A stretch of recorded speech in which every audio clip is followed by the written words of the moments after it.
कभी भी कम नहीं करें, हौसले को हमेशा बढ़ाए रखें, ऐसी मेरी कामना है। और शायद किसी ने कहा है कि परिंदों को उड़ान नहीं परमाणु की, परिंदों को उड़ान नहीं परमाणु की, और पंखों से कुछ नहीं होता, हौसले से उड़ान होती है, हौसले से उड़ान होती है। इन्हीं शब्दों के साथ मैं पुनः दोनों कर्मचारियों को, सेवानिवृत्त कर्मचारियों को बधाई और शुभकामनाएं देना चाहता हूं, अपने शब्दों को विराम देना चाहता हूं। धन्यवाद।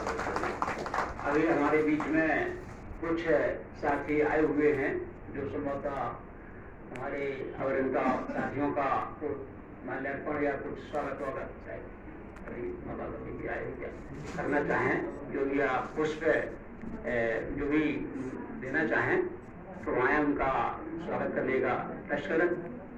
बीच में हमारे साथी आए हैं, अभी जो कार्यक्रम चल रहा है, जल्दी करिए, थोड़ा समय कम है। द्विवेदी जी अभियंता लेके आए, उन्हें माला प्रताप अपने साथियों का स्वागत करें। विवेक कुमार द्विवेदी,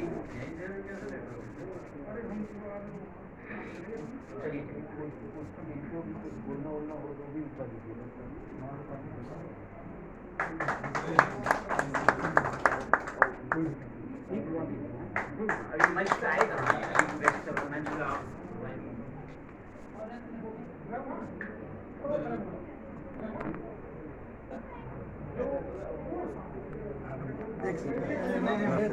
हाँ कोई दिक्कत। जो हमारे बीच में आए हैं, जिन लोगों ने स्वागत किया है माल्यार्पण करके,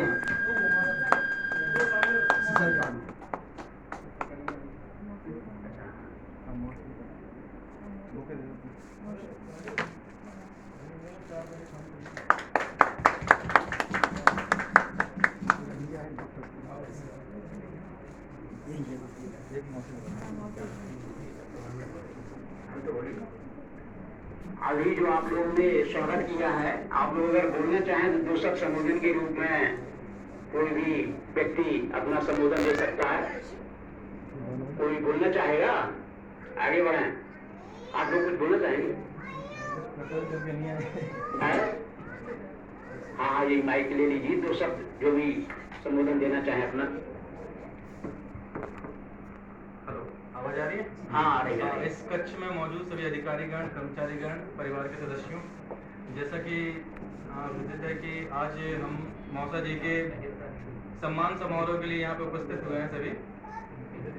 मौसा जी का व्यक्तित्व आप सभी जानते हैं और उनकी जिंदा दिली से सभी लोग वाकिफ होंगे, इसलिए इस उम्र में भी हमें हमेशा ऐसा लगता है कि एनर्जी से भरपूर है। और उन्होंने जो अपनी पिछले 60 वर्षों की जो भी चीज़ें रह गई हैं वो आगे वो पूरी करेंगे आने वाले टाइम में। मैं यही कामना करता हूँ और मौसा जी को भी मैं बधाई देता हूँ कि आज सम्मान समारोह में आप लोग सब लोग यहाँ पे एकत्रित हुए हैं और आपके सहयोग से ही मौसा जी अपनी नौकरी को और इतने अच्छे से पूर्ण कर पाए। ये बहुत बड़ी उपलब्धि होती है किसी परिवार के लिए। और मैं इसी शब्दों से अपनी बारी को विराम देता हूँ कि आगे आने वाली चीज़ों, जो भी आपने सपने सजोए हुए हैं, जो भी चीज़ के लिए आप लोग आगे प्लान बनाए हुए हैं, उसको अच्छे से भली भांति स्वस्थ रहते हुए पूर्ण करेंगे। धन्यवाद। धन्यवाद। इसी का हम आमंत्रित करके अपने साथी इंजीनियर निरंजन साहब को एक वो भी दो शब्द अपना संबोधन देने का कष्ट करें। निरंजन जी, साइकिल अंदर। श्रद्धेय शासी अभियंता महोदय, हमारे बीच से सेवानिवृत्त हो रहे हमारे गांव साथी श्री आसाराम जी एवं श्री आर के गुप्ता जी, हमारे साथी भदौरिया जी,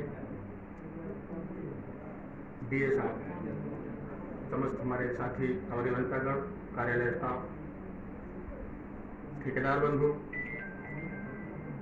और आप लोगों के परिवार से आए सभी सम्मानित सदस्य। कहने को तो बहुत कुछ है, समय की बहुत कमी है। कहने को तो ये लग रहा है कि आज बोलते ही रहें इनके बारे में, क्योंकि जितना हम बोलेंगे उतना ही कम पड़ेगा। इनका व्यक्तित्व इतना बढ़िया व्यक्तित्व था। मैं तो बाना मैं इनके साथ में रहा आसाराम जी के, हालांकि गुप्ता जी के साथ में नहीं रह पाया, लेकिन गुप्ता जी का भी व्यवहार बहुत अच्छा था, मृदुभाषी थे। लेकिन आसाराम जी का कहना है क्या है, कितनी भी मुसीबत हो, कितने भी दुख हो, हमेशा खुश रहते थे। और किसी भी साथी को कभी कोई ज़रूरत पड़ जाए, सबसे अच्छी खासियत इनकी ये थी, तो आधी रात को तुरंत तैयार रहते थे। और आज भी कहते हैं कि मैं रिटायर्ड हो जाऊँ कोई बात नहीं है, मेरी जब भी ज़रूरत पड़ेगी, जिस साथी को पड़ेगी, मैं 24 घंटे उपलब्ध रहूँगा। ये आपने मुझसे कई बार कहा, एक बार नहीं कहा है, बहुत बड़ी बात है। आज का समारोह ऐसे लग रहा है जैसे एक बेटी विदा होती है, तो एक बाप को या परिवार को खुशी भी होती है और थोड़ा सा तकलीफ भी। खुशी इस बात की होती है, चलो भाई वो तो जाना ही है, उसको आज नहीं तो कल जाना है, रिटायरमेंट तो होना ही है, आज नहीं तो कल होना है। लेकिन तकलीफ इस बात की हो रही है कि आज हमारा साथी, बहुत अच्छा साथी हमसे बिछड़ रहा है, बहुत बड़ी तकलीफ हो रही है। थोड़ा बहुत और समय रह जाते, एक ही महीने रह जाते तो हम भी साथ साथ चले जाते साथ में, लेकिन चलो वो तो जो लिखा है तो वो जाना उतना तो भोगना ही पड़ेगा भाई। यहाँ की ग्रामीण अभियंत्रण विभाग ललितपुर के साथियों की ये मैं तारीफ करूँगा कि स्वस्थ परंपरा, इतनी बढ़िया परंपरा बना रखी है कि कोई भी सेवानिवृत्ति जो प्रोग्राम होता है उसको बहुत अच्छी तरह से करते हैं, क्योंकि हर इवेंट्स, हर प्रोग्राम कुछ ना कुछ हमको सीख देती है। आज यहाँ पे हम लोग बैठे हुए हैं तो आज हम याद कर रहे हैं, आसाराम जी को याद कर रहे हैं और ये कोशिश कर रहे हैं कि हम इनके बताए हुए नियम से और इनके पदचिन्हों पे चल के हम थोड़ा सा अपना जीवन इसी तरह से गुजार लेंगे। क्योंकि मैंने देखा है कि आप कितना ही नाराज हो जाए किसी से, बहुत तेज आवाज़ में कभी बात नहीं किया, कभी लड़ते नहीं हैं, झगड़ते नहीं हैं, ये बहुत बड़ी बात है। ज़्यादा क्या कहूँ मैं, इसी बातों पे अपनी बात को समाप्त करता हूँ। जय। धन्यवाद भाई रंजन जी। हम बड़े आदर के साथ आमंत्रित करते हैं अपने अधिशासी अमित महोदय को कि वो भी अपने आशीर्वाद के रूप में 2 शब्द अपने संबोधन हमारे साथी और अभिनेताओं को देने का कष्ट करें। आदरणीय अधिशासी अमित महोदय।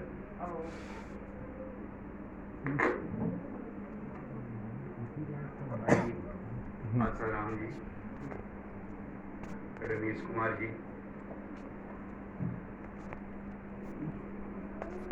हमारे सहायक अभियंता, कर्मचारीगण, परिवार के सदस्यगण, इष्टमित्र और इस परिवार से जुड़े ठेकेदार एवं अन्य भाई बांधव,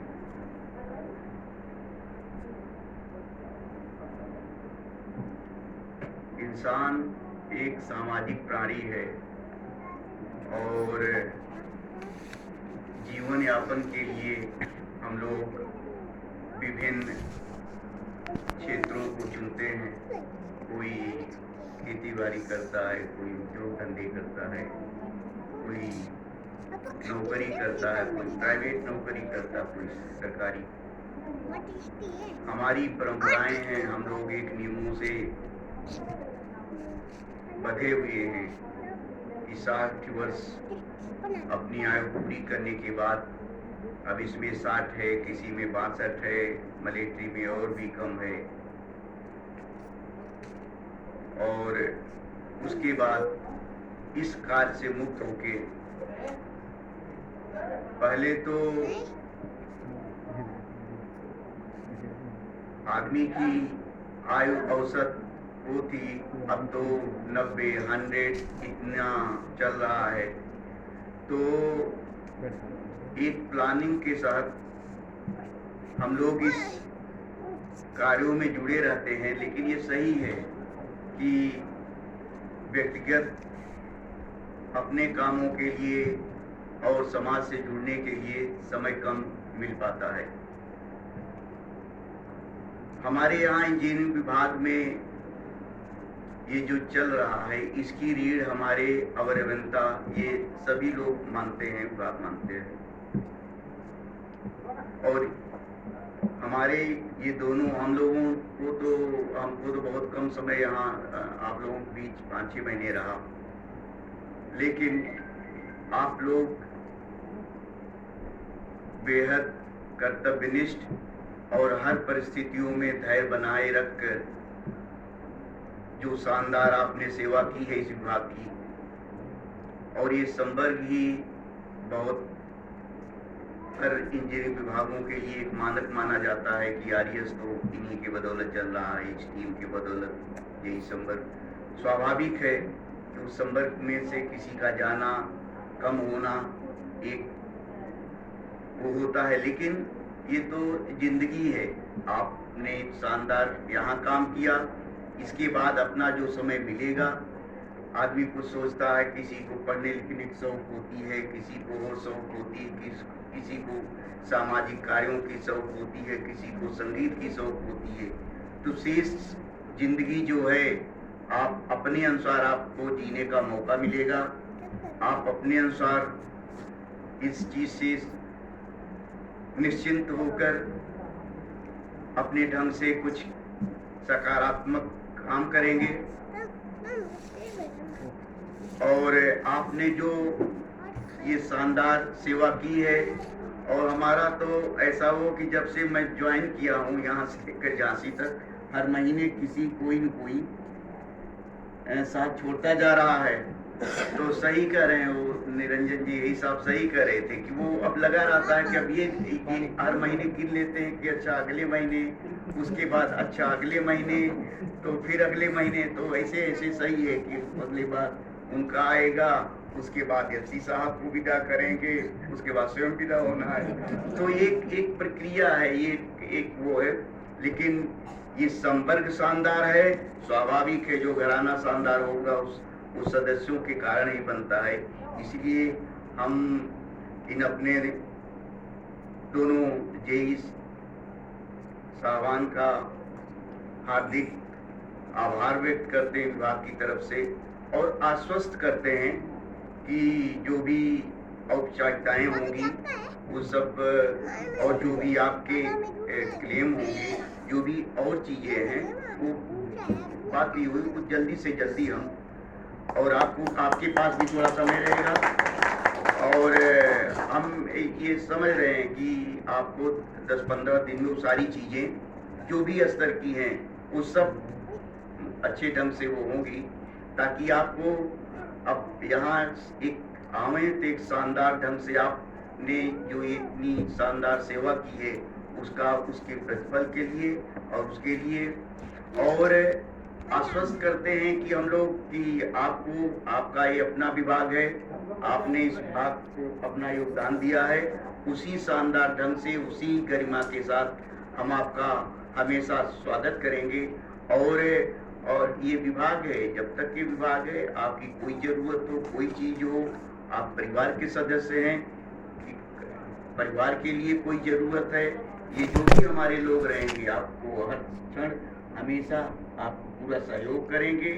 और इन्हीं शब्दों के साथ आगे की यात्रा इतनी ही शानदार और अच्छे ढंग से बीते, और सब आप लोग अपने परिवार में समय देकर अच्छे ढंग से स्वस्थ रहकर अपने को तल्लीन रखते हुए इसी गरिमा ढंग से आगे का सफर तय करें। इन्हीं तत्वों के साथ बहुत धन्यवाद। उसी कड़ी में हम